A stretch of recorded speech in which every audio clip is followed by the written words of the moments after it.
Boa noite. Está no ar mais um programa Pereira, Voz do Trabalhador. Valeu, Zumbi!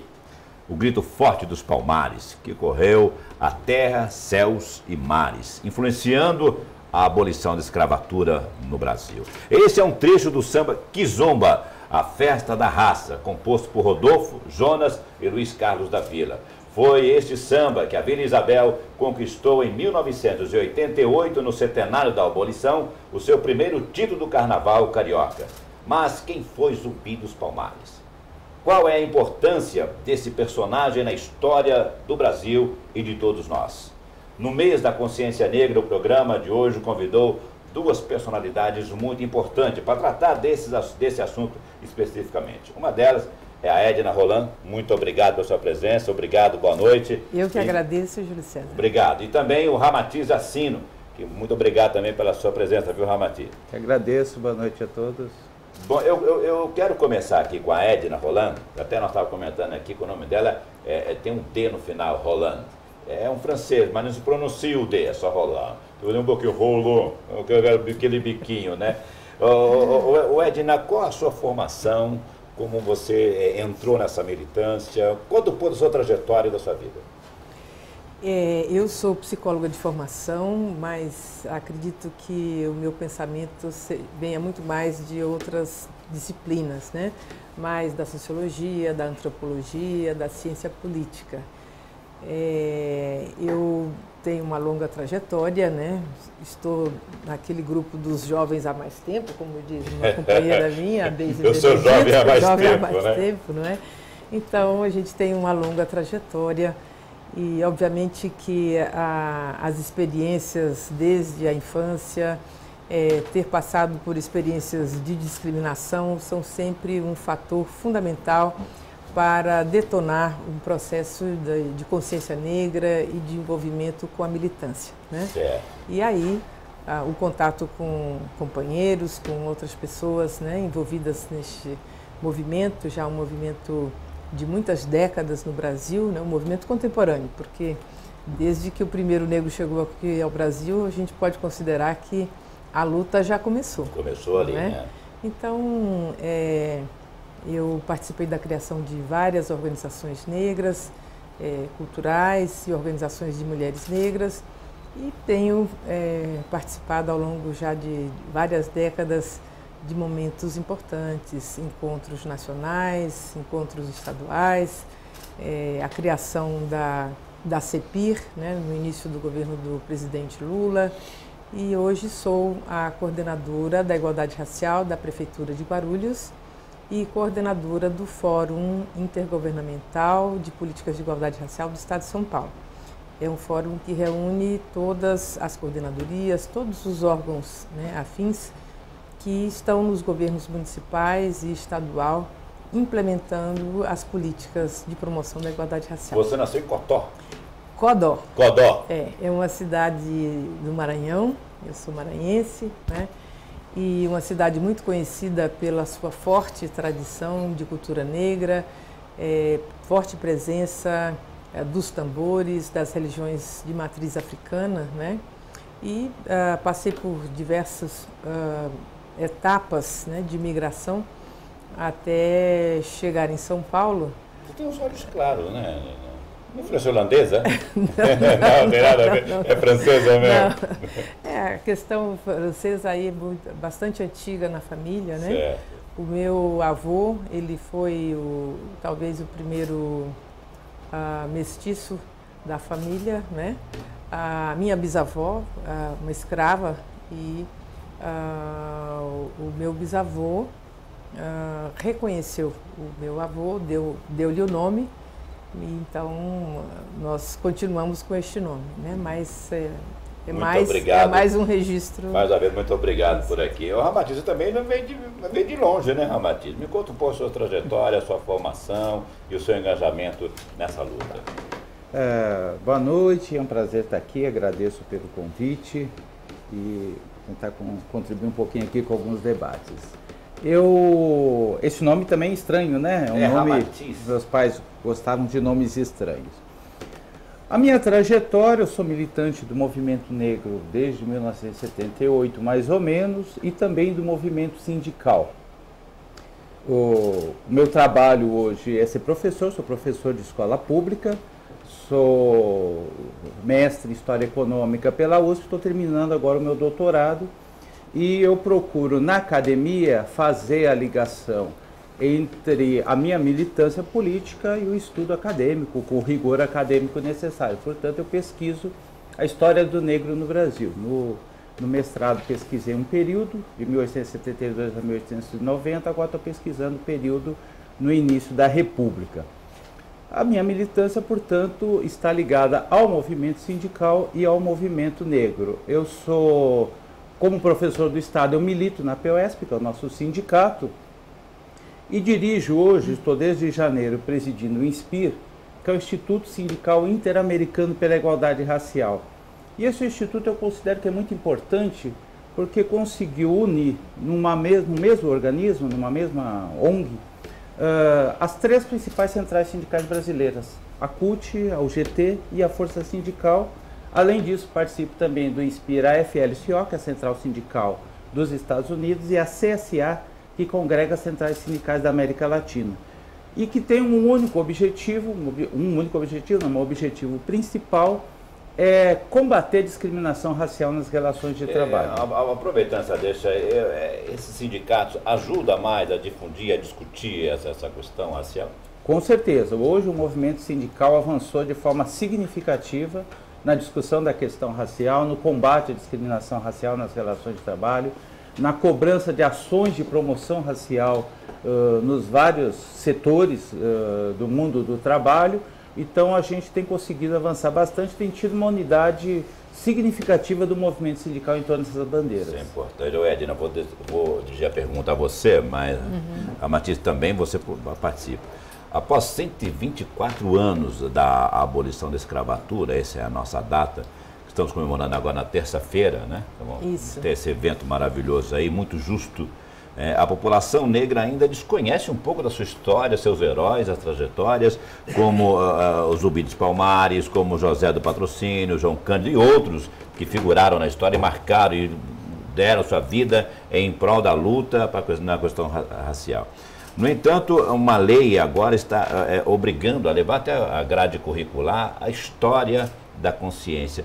Como vocês veem, como vocês analisam essa falta de cultura, a falta de conhecimento? Porque para brigar pelos nossos direitos, para brigar pelos nossos objetivos quanto raça e quanto cidadão, nós precisamos saber um pouco da nossa história, né? Há uma certa, como eu diria assim, desinteresse da nossa própria raça em conhecer a nossa origem, a nossa história? Eu não diria que há um desinteresse da nossa própria raça, Júlio César. Essa lei existe justamente porque nós negros lutamos por ela, né?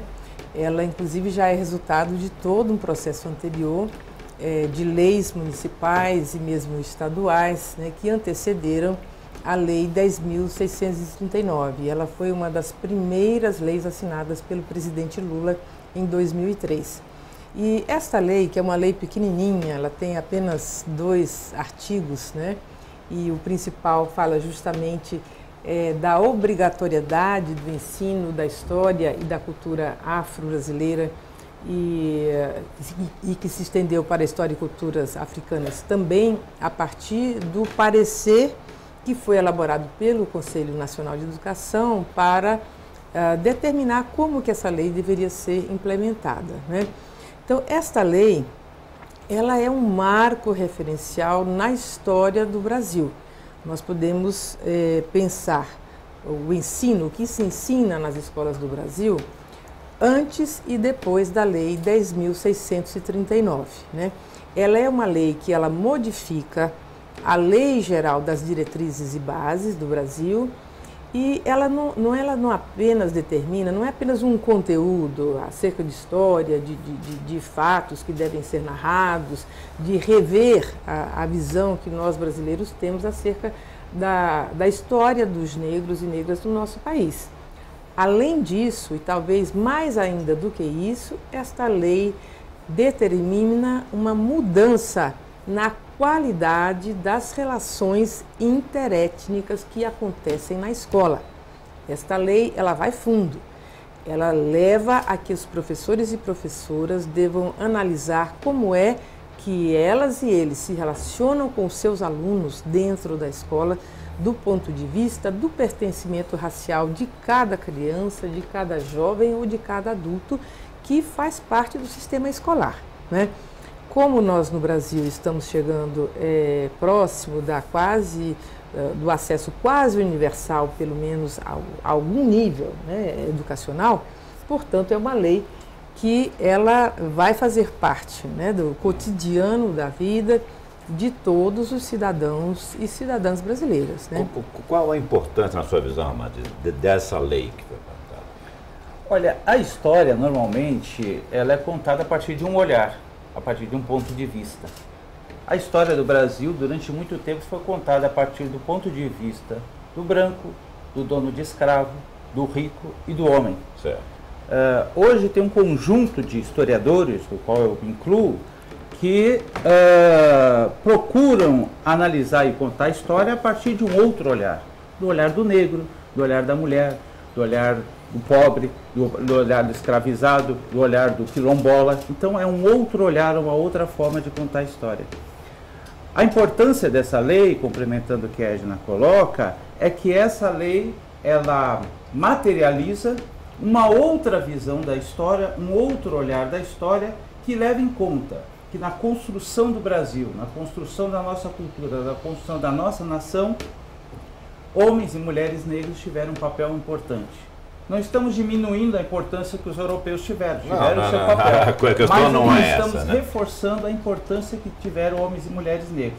Portanto, contar a história de homens e mulheres negros do Brasil e dos nossos ancestrais que vieram sequestrados do continente africano é fundamental para aumentar a consciência e para que essa nação toda se conheça e se perceba como uma nação resultado de 3 grupos étnicos e não apenas de um grupo étnico. Se você me permite, Matias, até porque você colocou sem desmerecer nenhuma raça, mas a condição do negro e da negra no Brasil, que criou, que fez essa força, porque o Brasil, a grande força era o café, o cana-de-açúcar, a agricultura, a pecuária, e era o negro escravizado que fez isso. Além de ter feito isso, a condição na qual ele levou o progresso desse país na forma de escravidão. Por isso mesmo, a importância de se conhecer a história e nossa trajetória de vida. Eu digo nossa, porque eu me recuso a ser chamado de moreno. Eu sou da raça negra e com muito orgulho, o meu bisavô foi escravo. O meu avô ainda trabalhou como escravo. E tenho muito orgulho de hoje estar vivendo nesse país e ter essa origem. Não há nenhum demérito, muito pelo contrário, eu sinto muito orgulho disso. E aí, Júlio César, tem um provérbio africano que diz: enquanto a história for contada pelos caçadores, os heróis os leões nunca serão os heróis da história. Exato. Não é? Quer dizer, depende disso que o Ramatiz dizia. Quem é que vai contar a história? Os leões ou os caçadores? Né? Então, nós queremos ter a oportunidade de podermos contar a história a partir da nossa perspectiva, a perspectiva dos leões. Isso. Gente, o programa está só começando, nós estamos o primeiro bloco já foi, já passou. É um tema que se esgota, se nós ficarmos o dia inteiro aqui, 2, 3 horas, não vamos esgotar o tema, porque ele é muito rico. Não é que ele é trágico, ele tem sua história, um momento trágico, mas ele é rico, ele enriquece um povo, ele enriquece um país, ele enriquece uma nação, ele enriquece a história da humanidade. A história da consciência negra, da raça negra, ela acrescenta muito na humanidade em geral, porque a escravidão, muitos que talvez estejam em casa agora, mas não foi só o Brasil que importou a mão de obra africana, não foi só o Brasil. Vários países utilizaram a mão de obra negra como escravos. O Brasil foi o último, nós estávamos discutindo, foi o último a conseguir a abolição da escravatura. Mas há controvérsia. A escravidão existe porque onde você trabalha, onde você emprega a tua mão de obra e não é recompensada à altura por aquilo que você faz, é considerado meia escravidão. Nós vamos discutir isso porque o DIEESE, 2011, ele fechou um estudo que na região metropolitana de São Paulo, a taxa de desemprego dos negros é a maior, e a dos negros, ou seja, é a maior do que a dos negros, não brancos e amarelos. E o rendimento também é menor. Nós queremos saber disso aqui com os dois, mas depois de começar nós voltamos em 1 minuto. Fique por aí.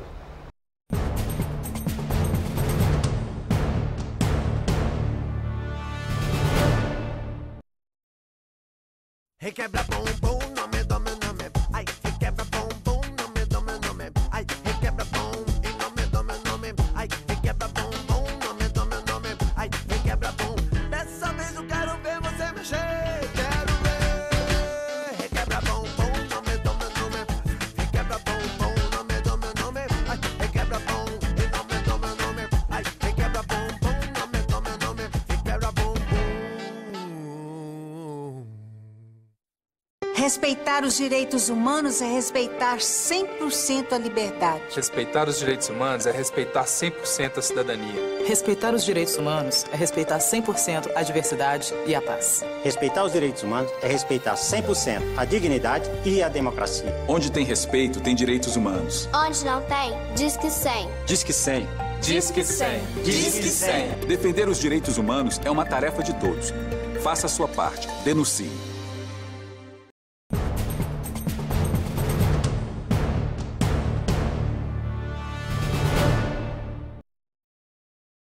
Estamos de volta com o programa Pereira, Voz Trabalhador, e antes de começar eu deixei aqui tanto para a Edna como também para o nosso convidado, que seu nome é meio, Ramatiz é meio complicado de lembrar, viu, Ramatiz? Mas a gente vai conseguir aqui. O Diese fez um estudo e apontou que em 2011, na região metropolitana de São Paulo, a taxa de desemprego dos negros é a maior que a dos não negros, ou seja, brancos e amarelos. E o rendimento também é menor. Este estudo foi feito em que base? E quais os números pode ter um dado diferencial? E por que isso acontece até hoje, depois de tantos anos de luta ainda, Ramatiz? E também cabe a você a pergunta, viu, Edna? Olha, eu acho que esse estudo prova que as políticas generalistas são corretas, porque melhoram a situação de todos. Porém, as políticas específicas são fundamentais. Desde 2003, nesse grande ciclo de desenvolvimento que o Brasil está tendo, desde a posse do presidente Lula, houve uma ascensão extraordinária dos pobres. Todas as pesquisas indicam isso. Dessa ascensão dos pobres, dos 40% que ascenderam à classe média, 80%, em torno de 80% são negros. Então houve uma ascensão real dos trabalhadores. Houve uma melhora, houve uma melhora. Isso. Uma valorização. Uma valorização. Só que a diferença entre brancos e negros persiste. Então, o trabalhador branco melhorou a sua condição de vida, o trabalhador negro melhorou a condição de vida, mas a diferença que existia entre trabalhador branco e trabalhador negro persiste. E essa classe social entre o negro e o branco também diminuiu ou não? Não, mantém igual. A diferença mantém igual. Né? A condição do trabalhador branco continua melhor que a do trabalhador negro. O que nós queremos? Aproximar essa condição. Né, Ramatiz? Às vezes há situações em que mesmo havendo uma ascensão dos negros, a diferença entre negros e brancos aumenta, né? Porque as políticas generalistas, como disse o Ramatiz, elas atingem de forma mais ou menos, supostamente, de forma uniforme o conjunto da população. Mas como os brancos partem de um patamar que já é mais elevado, né? Na medida em que uma política geral atinge o conjunto da população, o efeito que ele tem sobre negros e brancos não é idêntico. Por exemplo, se a gente fosse ver no campo da escolaridade, né? Se você desenvolver um trabalho para a elevação de escolaridade de toda a população, sem desconhecer que o patamar de que negros e brancos partem é diferenciado, né? Esse impulso que você vai dar para que todos tenham acesso vai favorecer mais quem já está na frente. Ainda não vai atender.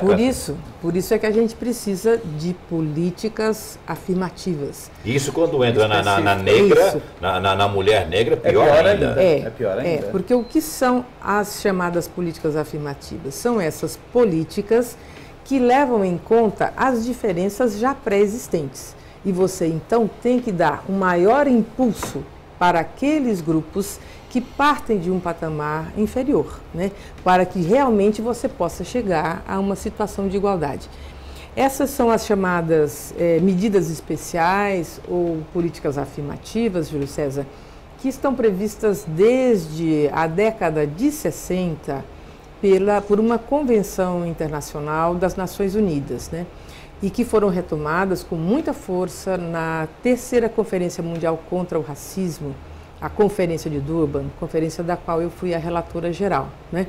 Então foi uma conferência que recolocou na ordem do dia, na pauta da discussão das políticas de enfrentamento ao racismo e de promoção da igualdade racial, as chamadas ações afirmativas. As cotas para negros, que a gente discutia antes do programa. Nós vamos discutir esse assunto aqui, nós vamos discutir esse assunto. E muitas outras formas de poder justamente favorecer os grupos que historicamente têm sempre sido discriminados e colocados numa situação de desvantagem, né?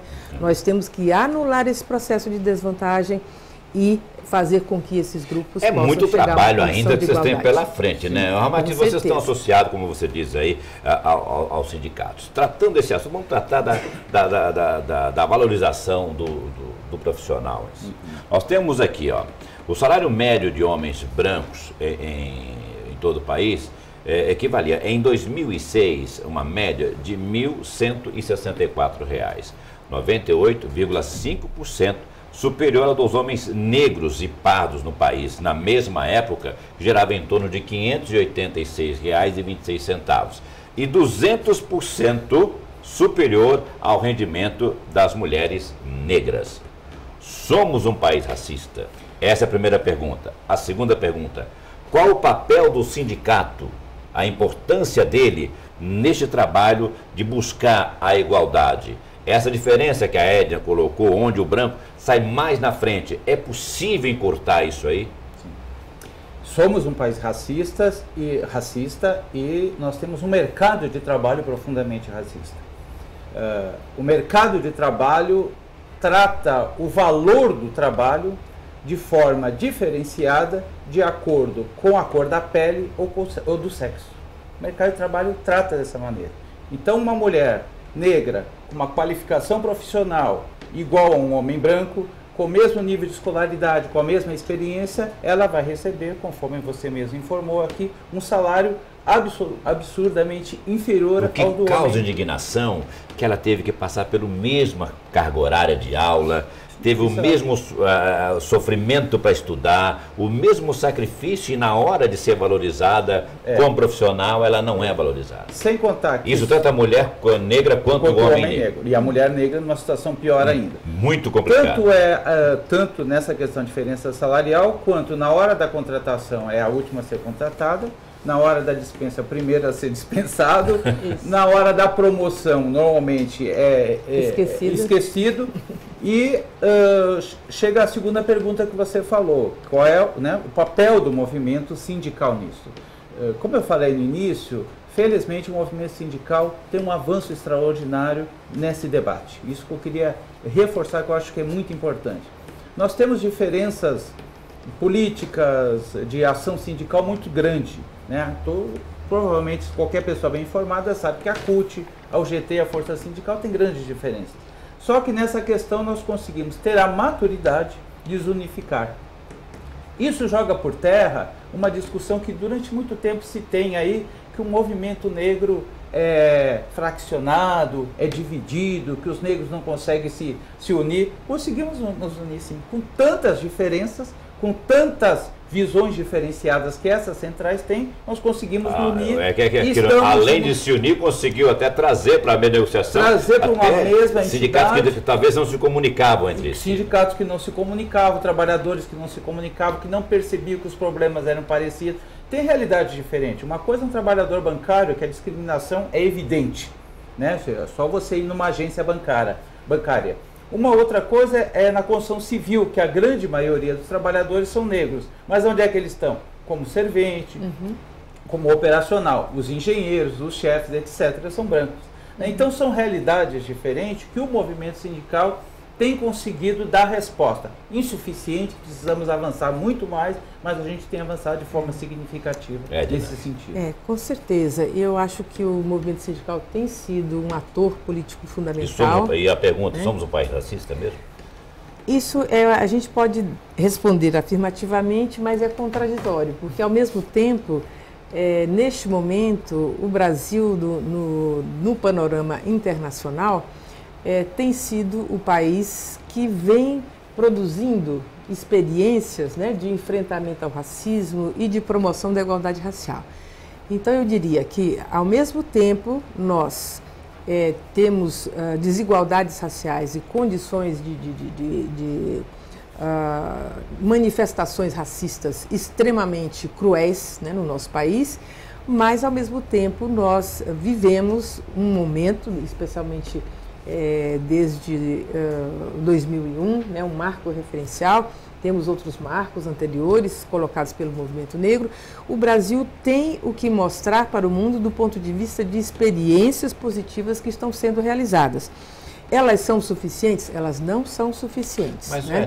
Precisamos de mais. Eu vou fazer uma pergunta, mas antes comparado, dependendo se você olha no espelho retrovisor e comparar com outro país, nós estamos tendo avanço. Mas eu quero fazer uma pergunta, mas antes para eu fazer essa pergunta, vocês vão ter que me responder outra muito objetivamente. Sim. Você tem ideia quantos deputados negros em Brasília nós temos? Federais? Eu não sei o número exato, nós temos muito poucos. Você tem ideia? Do ponto de vista da representação. 8. Não, acho que Senado, é mais. Senadores, negros. Tá. Isso não pode. A pergunta agora que eu vou fazer é o seguinte: devido ao baixo número de negros hoje no Congresso Federal e no Senado Federal, isso não dificulta muito a luta? É fundamental essa questão, Júlio César. E por isso é que nós precisamos de ação afirmativa, inclusive dentro dos partidos políticos, né? A questão das cotas para mulheres nos partidos políticos, nas listas de candidatos, é uma política necessária, embora insuficiente, né, para as mulheres, e nós temos que lutar para que tenham políticas semelhantes para os negros. Ramatiz, precisa ter recursos. Antes de você responder essa pergunta, você vai responder, mas eu vou deixar vou jogar mais uma taxinha para vocês pular aí. O negro não tem uma visão que nós temos tantos negros capacitados. Não estou aqui querendo incentivar vocês dois. Nós temos Ramatiz, você, Edna, pessoas politizadas, enganjadas na causa, vem brigando e lutando em favor da nossa raça, da nossa história e dos nossos direitos. Será que não tem uma visão de elegermos mais negros? Não é para defender os negros, que eu acho que todo negro já nasceu lutando, no ventre já vem lutando, já luta todo dia, como todo trabalhador, todo cidadão. Mas não falta uma consciência maior da nossa própria raça, de nós valorizarmos mais os nossos negros, elegermos mais os nossos, porque temos candidatos negros, e muitos candidatos negros aí, e preparados e qualificados para isso. Responda a pergunta, Kelly, e por favor, eu quero ouvir sua opinião nesse tipo. Vamos lá. É fato que seria muito bom que nós tivéssemos uma proporção de deputados, senadores negros, pelo menos que se aproximasse da quantidade de negros que nós temos na população. Isso seria o mínimo razoável num país democrático. Agora nós sabemos que eleição entra vários outros elementos. Tem o poder econômico, tem o poder da mídia, tem o desserviço que a grande mídia presta para a política ao criminalizar a política. Isso afasta tanto o eleitor, que acaba votando em qualquer um, por uma razão absolutamente despolitizada, e com humor ainda, você votando em branco. E afasta também as pessoas bem intencionadas da política. Isso é um aspecto. O outro aspecto que eu queria ressaltar, Júlio, que eu acho que é muito importante, é que não basta ser negro, né? Eu acho que seria ideal, ótimo que nós tivéssemos mais negros no Congresso. Mas é necessário ter negros comprometidos com a luta contra a discriminação racial. Deixa eu dar um exemplo muito simples. Nós tivemos na Prefeitura de São Paulo, a maior cidade do Brasil, um prefeito negro. Este prefeito negro, Celso Pitta, finado Celso Pitta, ele não desenvolveu nenhuma ação que beneficiasse a população negra. Muito pelo contrário. ele teve um governo igual ao governo do Maluf, ou igual ao governo dos tucanos, que discriminou a população negra. Era o Celso Pitta, o seu prefeito da cidade, que perseguia camelôs. Quem são a maioria dos camelôs? Trabalhadores negros. Me pergunto, um negro casado com uma loira, né? Já. Sim, mas aí já é um outro debate que a gente pode entrar depois. Aqui é longo. Mas na política, sucateou a escola pública. Quem é que usa a escola pública? São os filhos das famílias negras. Sucateou a saúde. Quem é que usa a saúde pública? São os filhos são as famílias negras. Então, a partir do momento que ele se tornou prefeito da maior cidade do Brasil, mas implementou uma política tão racista quanto dos seus antecessores, ele acabou prestando um desserviço para a causa. Entendeu. Então, o que eu defendo? Que eu acho que é uma correta. É bom que tenhamos negros para que a gente possa ter uma proporção, mas tem que ter um mínimo de comprometimento. Ou seja, negro de direita não diferencia do branco de direita para a maioria da população negra. Eu quero pedir licença a você, nós vamos para o comercial, mas diante do que o Ramatiz disse aí, eu vou deixar uma pergunta aqui, não sei se vocês vão gostar não, eu tenho uma opinião formada. Sim. O negro, ele é racista? O negro não apoia o negro? O negro não vota em negro? Diante disso, que você diz que o Celso Pitta não fez um governo voltado para as políticas, principalmente para a categoria negra, e lembrando que o Gilberto Gil foi eleito prefeito na Bahia, o estado onde tem hoje, estatisticamente, mais negros no país, e ele perdeu a eleição lá dentro. Cantor, conhecido, popular, tem uma vida maravilhosa, no entanto, ele não foi eleito. E dificilmente negro vota em negro. E eu já ressaltei aqui que o Celso Pitta era casado com uma loira. Geralmente um negro hoje, jogador de futebol, pagodeiro, sempre escolhe uma branquinha. E nós temos negras lindas, maravilhosas e considerada uma das melhores mulheres, né, na atualidade. Até fala que a negra é quentinha, maravilhosa. Ela é uma mulher de verdade. Eu não entendo isso, por isso que é a pergunta que eu vou deixar para vocês aqui. Nós, negros, somos racistas? Nós temos preconceito em relação ao negro? Essa pergunta e outras vão responder depois dos comerciais no programa Pereira Voz Trabalhadora. É só um minuto, voltamos já já.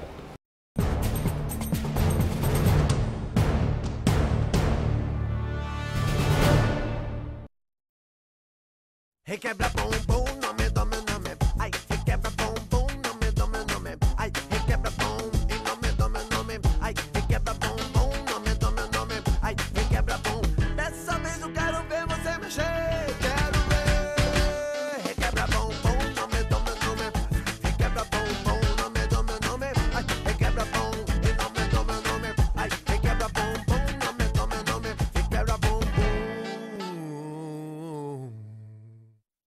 Respeitar os direitos humanos é respeitar 100% a liberdade. Respeitar os direitos humanos é respeitar 100% a cidadania. Respeitar os direitos humanos é respeitar 100% a diversidade e a paz. Respeitar os direitos humanos é respeitar 100% a dignidade e a democracia. Onde tem respeito, tem direitos humanos. Onde não tem, diz que 100. Diz que 100. Diz que 100. Diz que 100. Defender os direitos humanos é uma tarefa de todos. Faça a sua parte. Denuncie.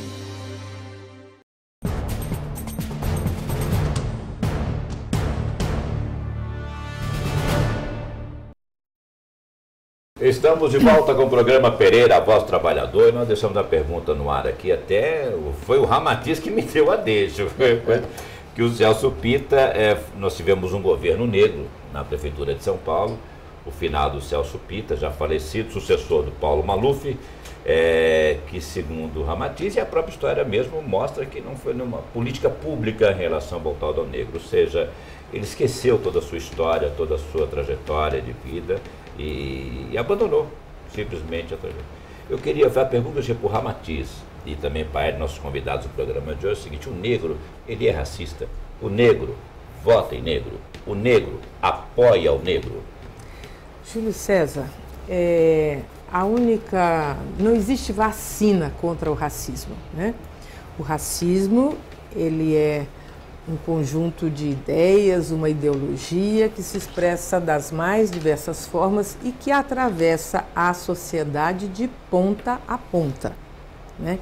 Um dos principais instrumentos do racismo é justamente a internalização do racismo pelas suas vítimas, né?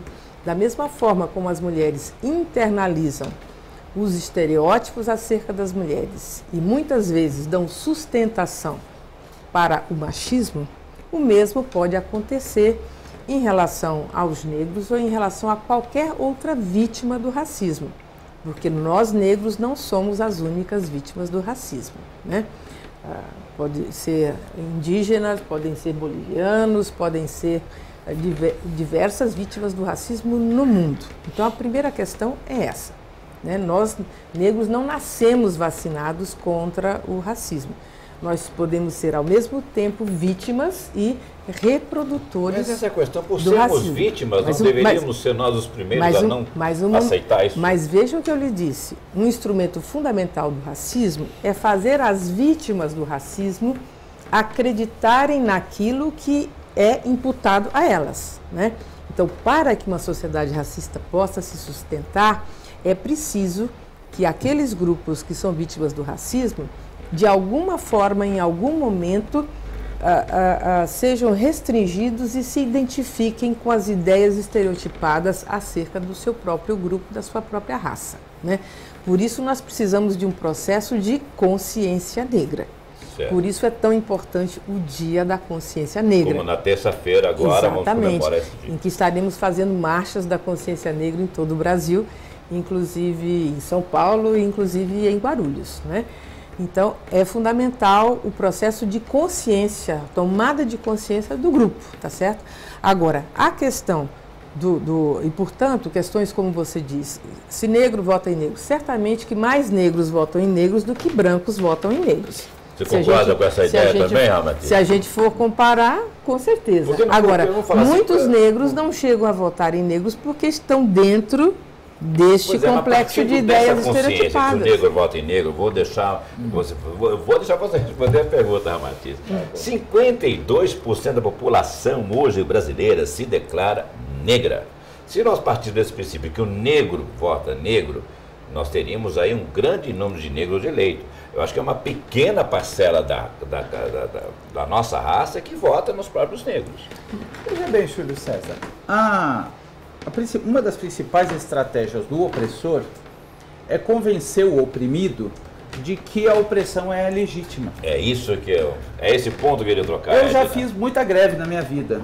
E é muito comum você chegar na porta de uma fábrica, o trabalhador que recebe um salário miserável, que é explorado pelo patrão, se recusa a fazer a greve. Ele é subjugado. E mais ainda, defende o patrão, falando, ele está dando emprego para a gente, vocês têm que entender isso. Então, como a Edna colocou o exemplo, existem mulheres que introjetam o machismo e acham que aqueles estereótipos machistas são corretos. Assim, Então, essa ação do dominador de tentar, e muitas vezes conseguir, convencer o dominado que essa dominação é legítima, faz parte do projeto de dominação. Do racismo. Isso acontece com o trabalhador, acontece com mulher, acontece com negro, acontece com índio, acontece com todo o segmento. Então, essa realidade não é diferente no nosso país. Qual é a ação do movimento negro? Repetindo o que a Edna colocou, é fazer um movimento para despertar a consciência das pessoas. Isso. Ainda não despertou totalmente? Não, ainda falta muito. Mas nós já temos um exemplo que você deu do despertar da consciência. 52% da população se autodeclaram negros. Por quê? Porque essas pessoas tomaram a consciência. Essas pessoas que 5, 10 anos atrás falavam que era moreninho, que era jambo, claro, que era isso, que era aquilo, a pessoa fala, não, eu sou negro, a pessoa toma consciência. Então essa tomada de consciência, a partir do momento que a pessoa se autodeclara negro e toma consciência de todo o tamanho dessa autodeclaração, ela começa a ter a referência da sua história. É uma nova formação da sociedade. É uma nova formação e passa, então, no despertar da sua consciência. Mais para frente, inclusive, isso vai ter consequência até do ponto de vista político. Que aí sim as pessoas vão começar a votar em negros, vão começar... As mulheres vão começar a votar em mulheres, o trabalhador vai começar a votar em trabalhador e assim por diante. Eu acho que é um processo que nós estamos e que não é fácil e que é... Não, é difícil. Estamos no meio dele. Júlio César. Eu estive conversando com a Edna, que se me permite, Edna, enquanto você estava preso no trânsito, que é caótico mesmo, infelizmente, não tem como... E editou muito tempo da gente. Mas eu estava conversando sobre um assunto muito polêmico com a Edna, da questão da cota racial. Vamos dar uma cota para o negro. Vamos deixar os negros de parte com uma cota reservada. É isso aqui, vamos garantir, vamos supor, 5%, 10%, 15%. Por que estipular uma cota? Por que fazer uma cota? A Edna colocou, mas eu acho que nós tratamos da condição da cota social, de resgatar, de dar uma atenção maior à classe negra, à classe pobre, que não tem um acesso a uma boa escolaridade, que não tem acesso aos meios de informações que hoje as outras classes têm. Não seria uma forma mais justa, ou seja, mais humana para isso? Por que não poder falar de cotas raciais? Não, eu não estou dizendo. Por que essa timidez? Não, em absoluto. Não é isso. Não é legítimo? Eu não acho. Legítimo. Por que só isso? Não é só isso, não. Merecemos mais. A luta ela pode ser maior. Você consegue me entender o que eu quero dizer? Nós defendemos as duas, Júlio César. Nós, negros, somos tão solidários. Veja, quem colocou na pauta da discussão a questão das cotas no Brasil fomos nós, os negros e especialmente o movimento negro, né?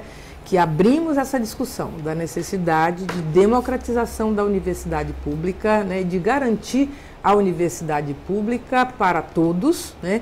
E abrir as portas da universidade pública. Qual é o percentual da cota hoje? O percentual das cotas, a lei que foi aprovada, ela prevê, primeiro, 50% das vagas das universidades públicas destinadas aos estudantes que vieram justamente da escola pública, né? Então, quando você põe 50% das vagas, metade das vagas na universidade, para os estudantes que estudaram na escola pública, você já está definindo uma classe social, na sua grande maioria. Certo. E aí, nessa metade dos 50% que então vai ser garantido para os estudantes de escola pública, se aplica o percentual, né, de pretos, pardos e indígenas naquele estado da federação. Né? Então, o que vai acontecer é que nós teremos, como você vai aplicar o percentual sobre metade das vagas, você vai ter uma cota que vai ser o correspondente à metade do percentual de pretos, pardos e indígenas na população daquele estado. Isso significa que vai ter uma cota maior na Bahia do que no Rio Grande do Sul ou no Paraná, tá certo? Agora, primeiro, Júlio César, por que é importante ter a cota racial? Para responder, inclusive, essa questão que o Ramatiz dizia. Nós temos que reafirmar a legitimidade dessa questão. É preciso que a sociedade brasileira reconheça a existência do racismo, reconheça os efeitos profundamente negativos do racismo e assuma a necessidade de políticas que vão eliminar este efeito, que vão tentar colocar o carro nos trilhos, né, das condições reais que as pessoas necessitam e precisam para poder ter igualdade de direitos, né?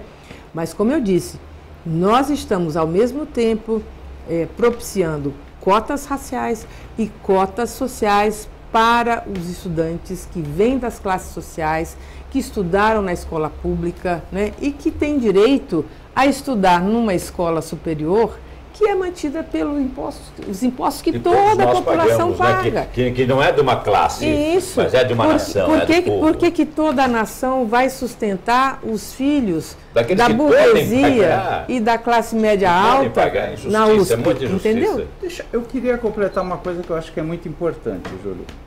Primeiro, que as cotas, elas são uma parte, segundo o que se construiu ao longo desses anos, que o movimento negro amadureceu, é uma parte de um conjunto de políticas afirmativas. Isso. A cota é uma parte. Certo. E as cotas de universidade também é uma parte das cotas em geral que a gente defende, no emprego, no serviço público. Agora, recentemente, a presidente Dilma aprovou a cota em serviço público, etc. Então, isso é uma coisa. Agora, o que eu acho que é mais importante, que eu queria principalmente que o seu telespectador de origem europeia tenha compreensão. Todo brasileiro de origem europeia italiano, alemão, português e espanhol tiveram políticas afirmativas aqui no Brasil. Eles tiveram ajuda do governo com políticas afirmativas, de maneira que eles pudessem vir para o Brasil, se estabelecer e se transformar na classe média que hoje a gente vê principalmente em São Paulo. Todo europeu para vir para o Brasil, aquelas famílias enormes de italianos que vinham nos navios, eles tinham garantia de emprego, eles vinham, ficavam na hospedaria dos imigrantes lá em Santos, depois vinham para cá, então tinham passagem para ir para o interior. Eles recebiam em dinheiro, ajuda financeira, para se manter até uma emprego, até lá, proporcional ao tamanho da família. Eles recebiam, e tinha incentivos também, até na aquisição de imóveis. Eles recebiam condições para comprar aquela terra de forma mais barata, e eles recebiam isenções fiscais.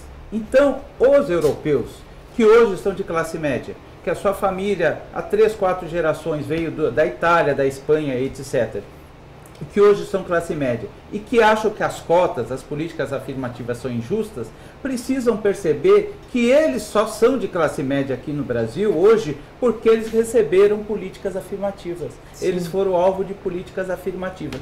Por quê? Porque ao final da escravidão, a elite brasileira, o governo brasileiro, em especial os cafeicultores aqui em São Paulo, queriam branquear a população.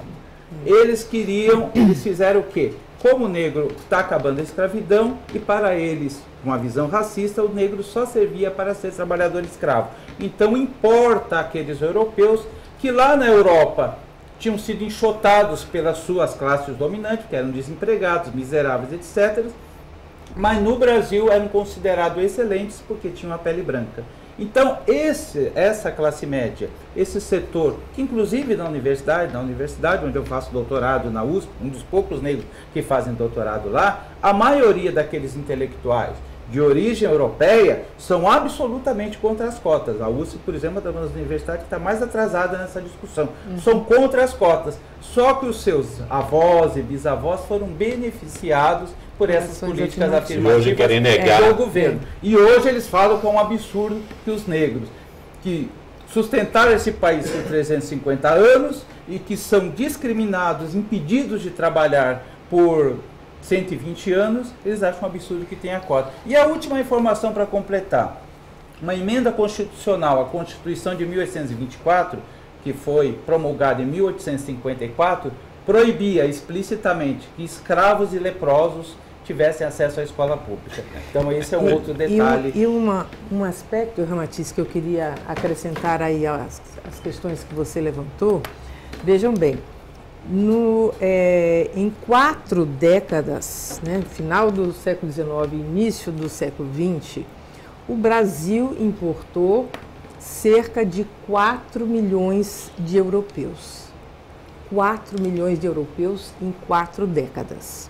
O número de africanos importados pelo Brasil ao longo de quase 4 séculos foi próximo deste número, um pouco abaixo de 4 milhões de africanos.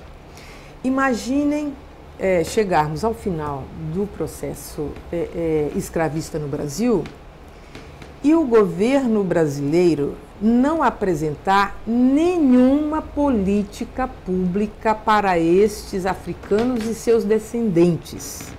A política pública que o governo brasileiro da época apresentou foi substituí-los por europeus. Sabe o que quer dizer isso?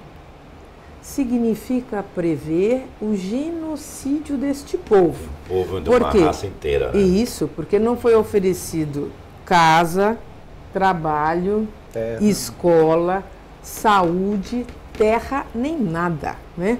O dia 14 de maio, né, depois do dia 13 de maio, o que estava previsto para os negros era ponha-se na rua. É o extermínio total da considerados incapazes para o trabalho livre.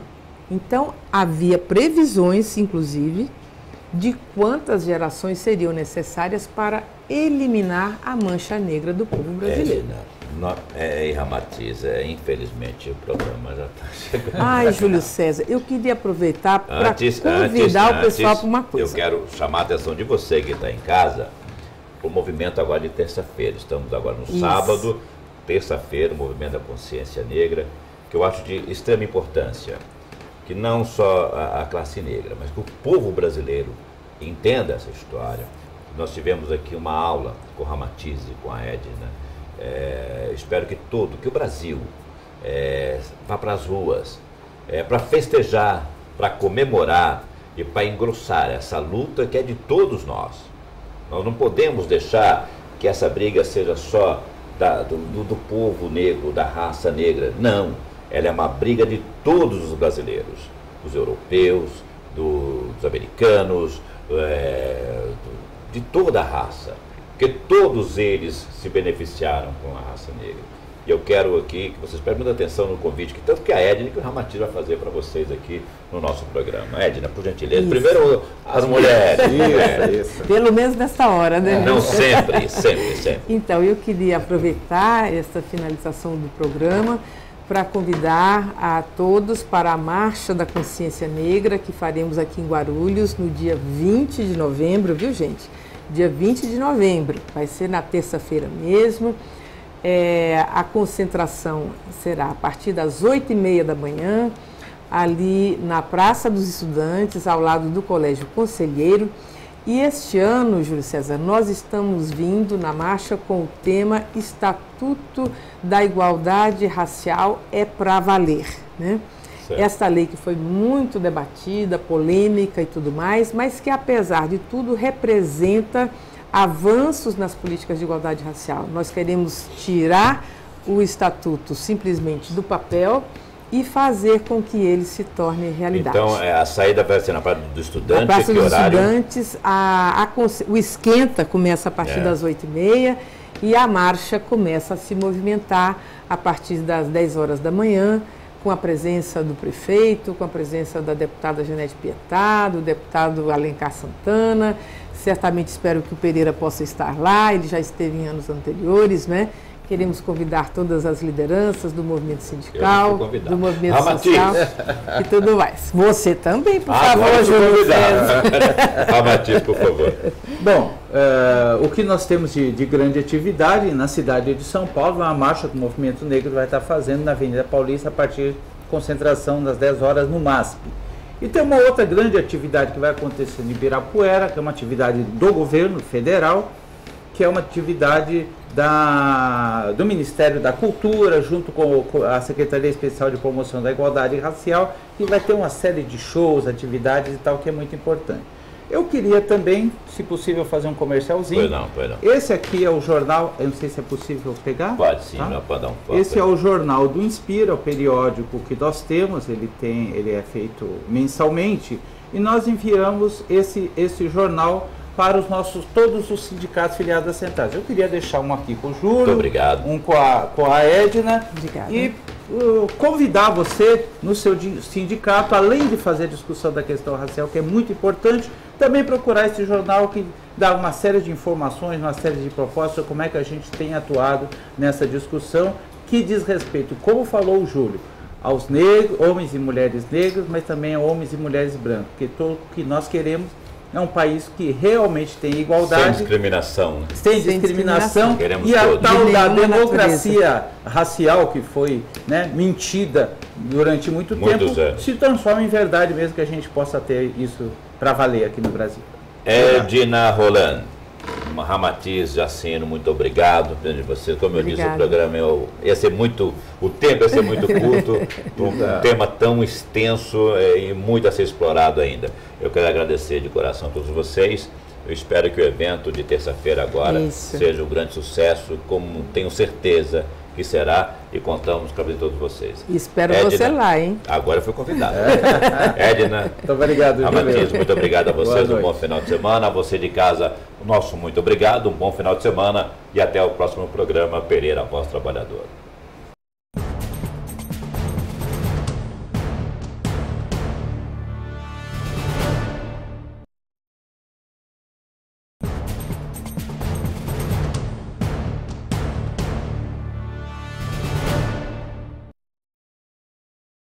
Boa noite.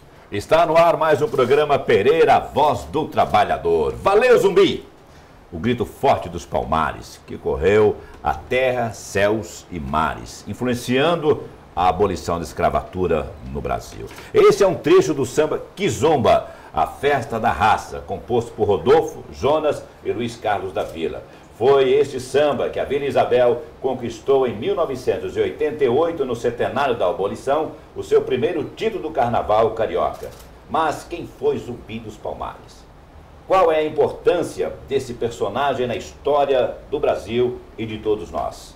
No mês da consciência negra, o programa de hoje convidou duas personalidades muito importantes para tratar desse assunto especificamente. Uma delas é a Edna Roland. Muito obrigado pela sua presença, obrigado, boa noite. Eu que agradeço, Júlio César. Obrigado. E também o Ramatiz Assino, que muito obrigado também pela sua presença, viu, Ramatiz? Eu agradeço, boa noite a todos.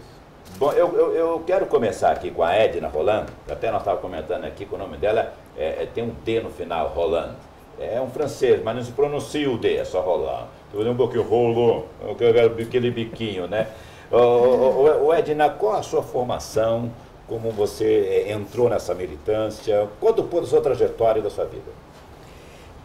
Eu sou psicóloga de formação, mas acredito que o meu pensamento venha muito mais de outras disciplinas, né? Mais da sociologia, da antropologia, da ciência política. Eu tenho uma longa trajetória, né? Estou naquele grupo dos jovens há mais tempo, como diz uma companheira minha, desde eu sou jovem há mais tempo, não é?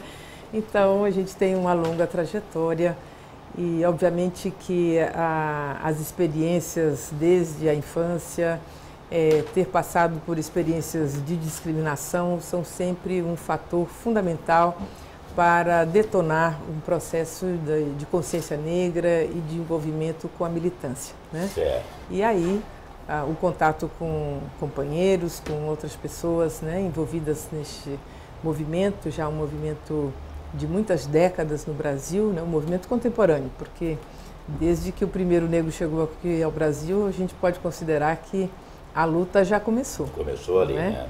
Então, eu participei da criação de várias organizações negras, culturais e organizações de mulheres negras e tenho participado ao longo já de várias décadas de momentos importantes, encontros nacionais, encontros estaduais, a criação da CEPIR, né, no início do governo do presidente Lula, e hoje sou a coordenadora da Igualdade Racial da Prefeitura de Guarulhos e coordenadora do Fórum Intergovernamental de Políticas de Igualdade Racial do Estado de São Paulo.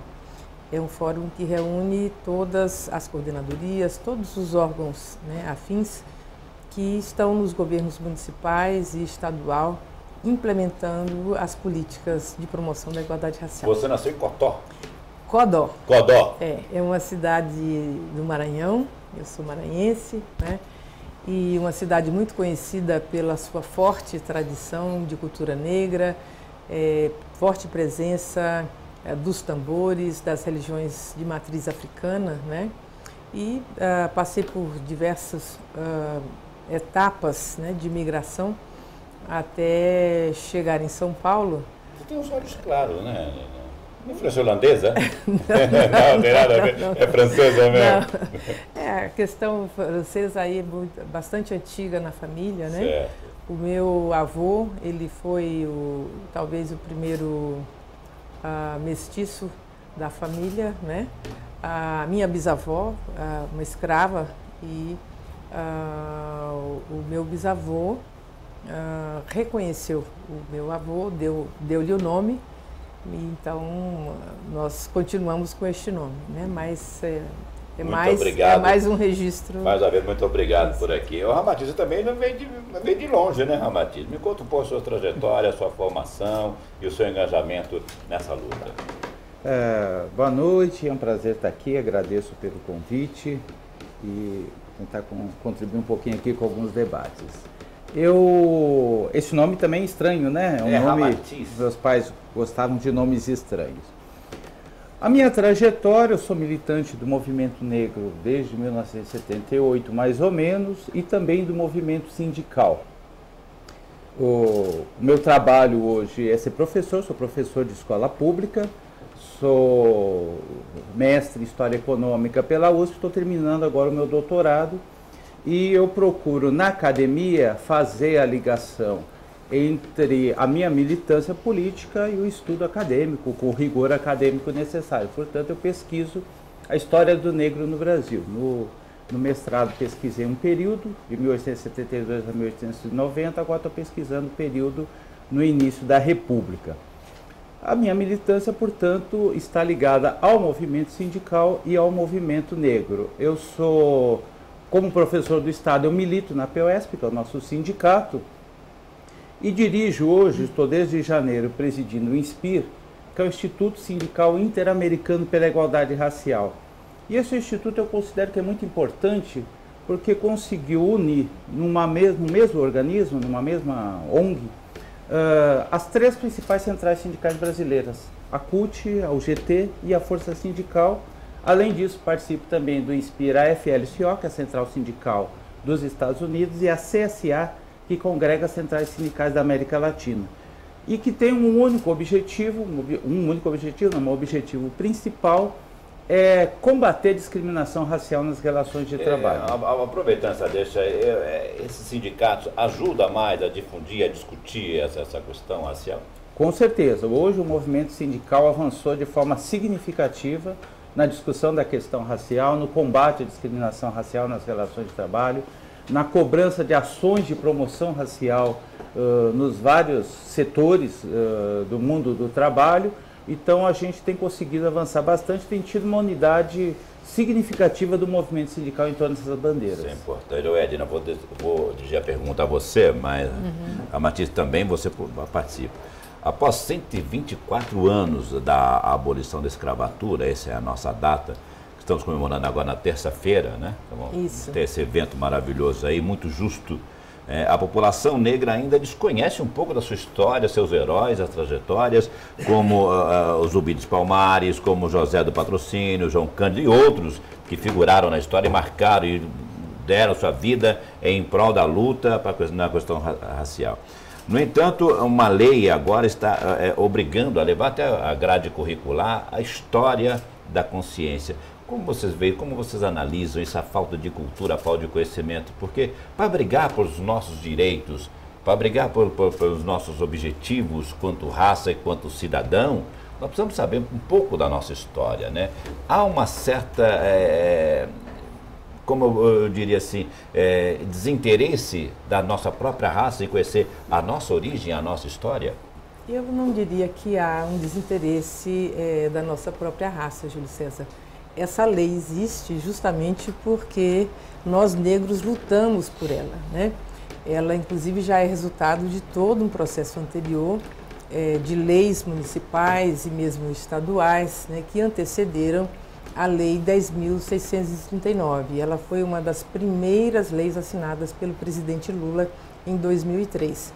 E esta lei, que é uma lei pequenininha, ela tem apenas 2 artigos, né?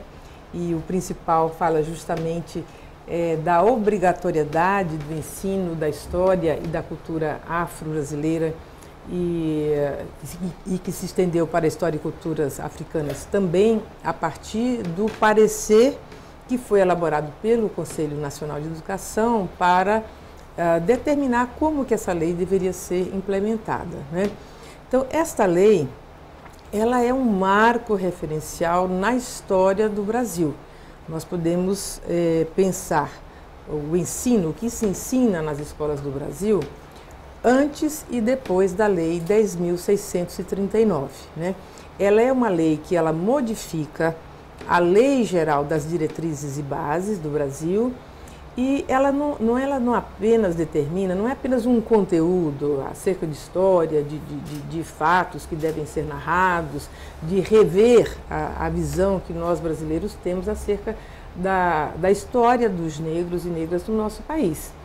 Além disso, e talvez mais ainda do que isso, esta lei determina uma mudança na qualidade das relações interétnicas que acontecem na escola. Esta lei, ela vai fundo. Ela leva a que os professores e professoras devam analisar como é que elas e eles se relacionam com os seus alunos dentro da escola, do ponto de vista do pertencimento racial de cada criança, de cada jovem ou de cada adulto que faz parte do sistema escolar, né? Como nós no Brasil estamos chegando próximo do acesso quase universal, pelo menos a algum nível, né, educacional, portanto é uma lei que ela vai fazer parte, né, do cotidiano da vida de todos os cidadãos e cidadãs brasileiras, né?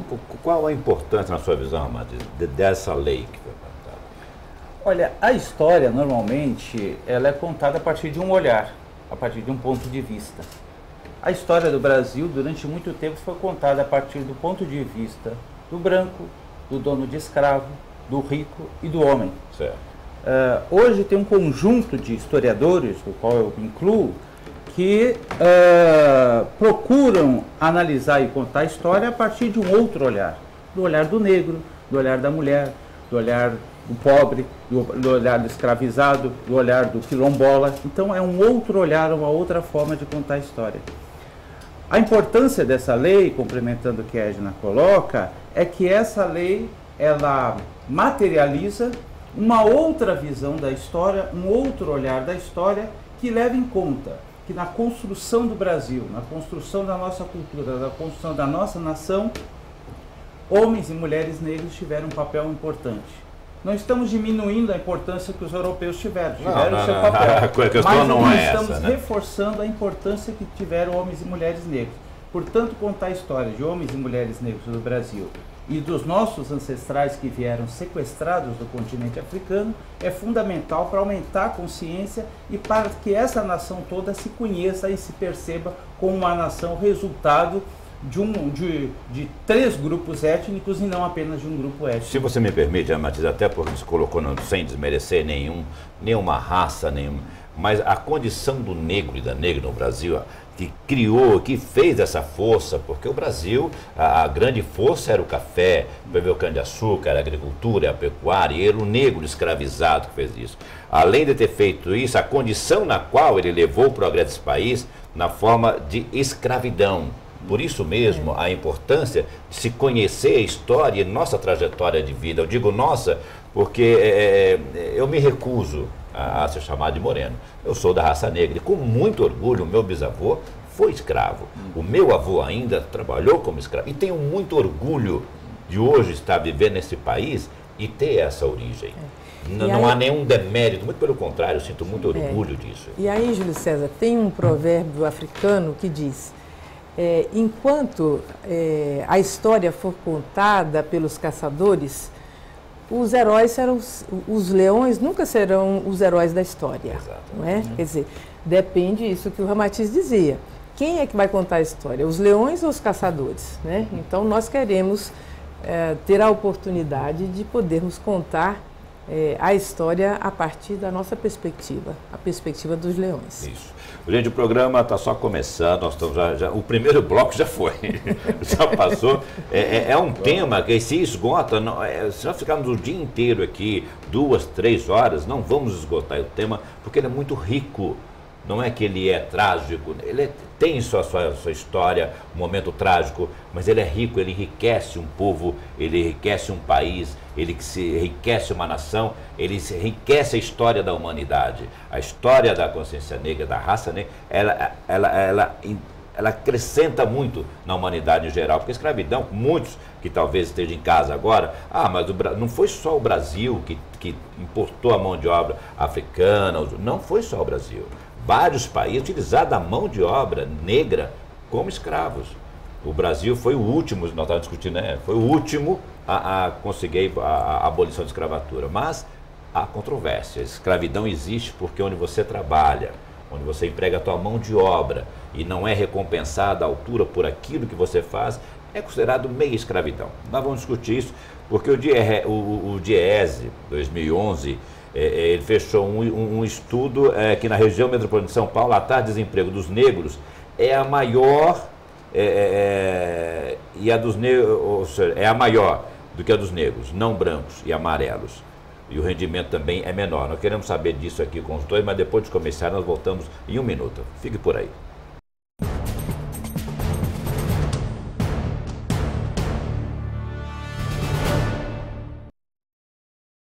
Requebra bumbum, nome, nome, nome. Ai, requebra bumbum, nome, nome, nome. Ai, requebra bum, e nome, nome, nome. Ai, requebra bumbum, nome, nome, nome. Ai, requebra bum.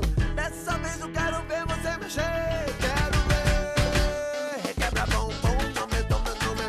Requebra bumbum, nome, nome, nome. Ai, requebra bum, e nome, nome, nome. Ai, requebra bumbum, nome, nome, nome. Requebra bumbum. Respeitar os direitos humanos é respeitar 100% a liberdade. Respeitar os direitos humanos é respeitar 100% a cidadania. Respeitar os direitos humanos é respeitar 100% a diversidade e a paz. Respeitar os direitos humanos é respeitar 100% a dignidade e a democracia. Onde tem respeito, tem direitos humanos. Onde não tem, diz que 100. Diz que 100. Diz que 100. Diz que 100. Defender os direitos humanos é uma tarefa de todos. Faça a sua parte. Denuncie.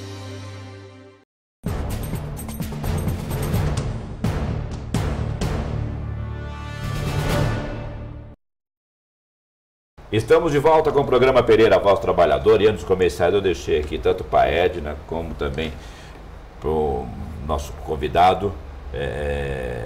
Que seu nome é meio Ramatiz, é meio complicado de lembrar, viu, Ramatiz? Mas a gente vai conseguir aqui. O Diese fez um estudo e apontou que em 2011, na região metropolitana de São Paulo, a taxa de desemprego dos negros é a maior que a dos não negros, ou seja, brancos e amarelos. E o rendimento também é menor. Este estudo foi feito em que base? E quais os números pode ter um dado diferencial? E por que isso acontece até hoje, depois de tantos anos de luta ainda, Ramatiz? E também cabe a você a pergunta, Guilherme. Olha, eu acho que esse estudo prova que as políticas generalistas são corretas, porque melhoram a situação de todos. Porém, as políticas específicas são fundamentais. Desde 2003, nesse grande ciclo de desenvolvimento que o Brasil está tendo, desde a posse do presidente Lula, houve uma ascensão extraordinária dos pobres. Todas as pesquisas indicam isso. Dessa ascensão dos pobres, dos 40% que ascenderam à classe média, 80%, em torno de 80% são negros. Então houve uma ascensão real dos trabalhadores. Houve uma melhora, houve uma melhora. Isso? Uma valorização? Uma valorização. Só que a diferença entre brancos e negros persiste.